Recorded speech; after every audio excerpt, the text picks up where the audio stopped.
The testimony of faith is set of two words. It's combined of two words. You want to erase that, please, Nazvi?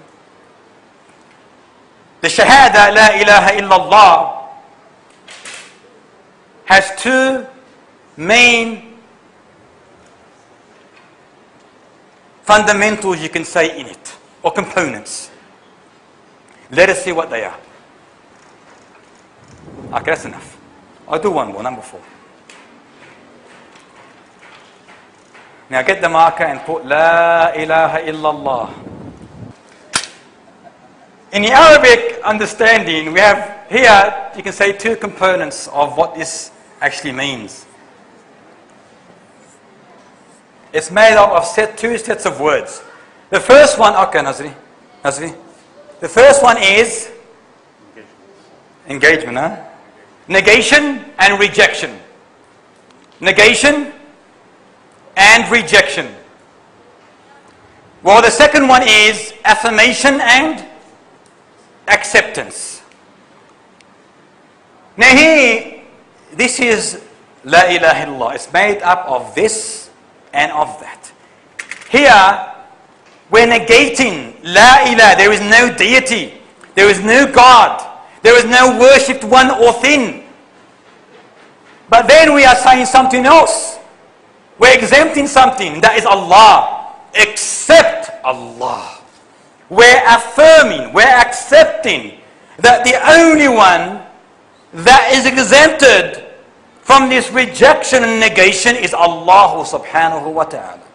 So, but in reality we say, what do we really need to negate or reject in order for us to affirm and accept Allah as the only true God worthy of worship? Who can tell me? What do we really need to believe in and acknowledge and implement in order for us to reject what or negate what, so we can affirm and accept Allah as the only God worthy of worship? We need to negate, reject everything, anything that is worshipped besides Allah subhanahu wa ta'ala.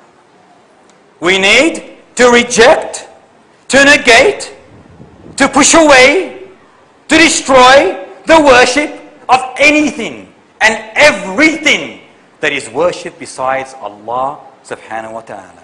Which is, for example, grave worshipping. Seeking assistance from the jinn, the prophets, the graves.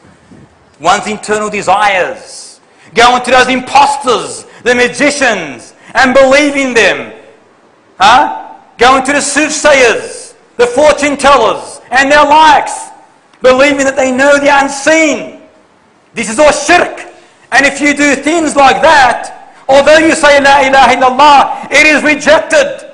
Because you have not negated this section here. By you believing in that people know the unseen, you are still a kafir, a mushrik. Because you are not negating the first side of the declaration, the first phrase.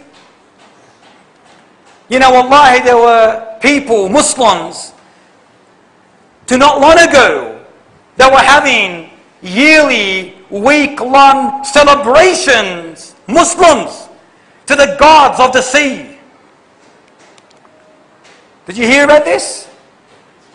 Muslims, so-called Muslims, celebrating, celebrations, festivities, parties, to the gods of the sea.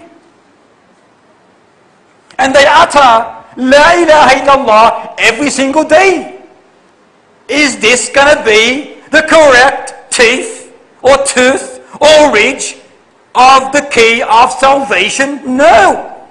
It is rejected. It will not open the door.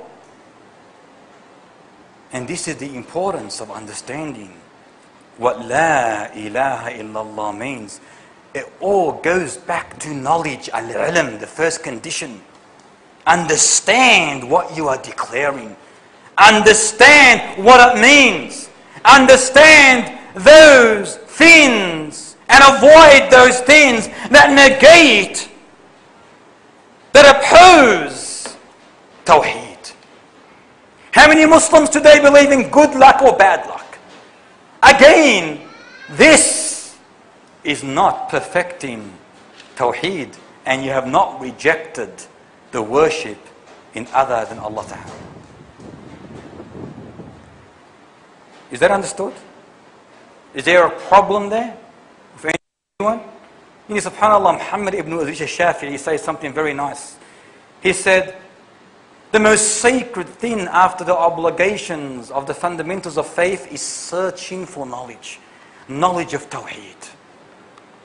The most sacred thing after the obligations of the fundamentals of faith is searching for knowledge. In other words, acquire, understand Tawheed.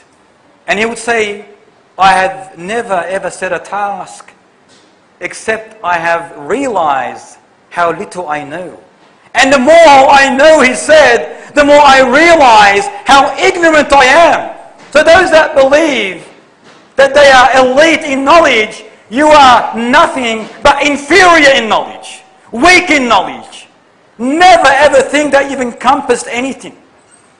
The more I have learned, he said, or the more I know, the more ignorant I realize I am.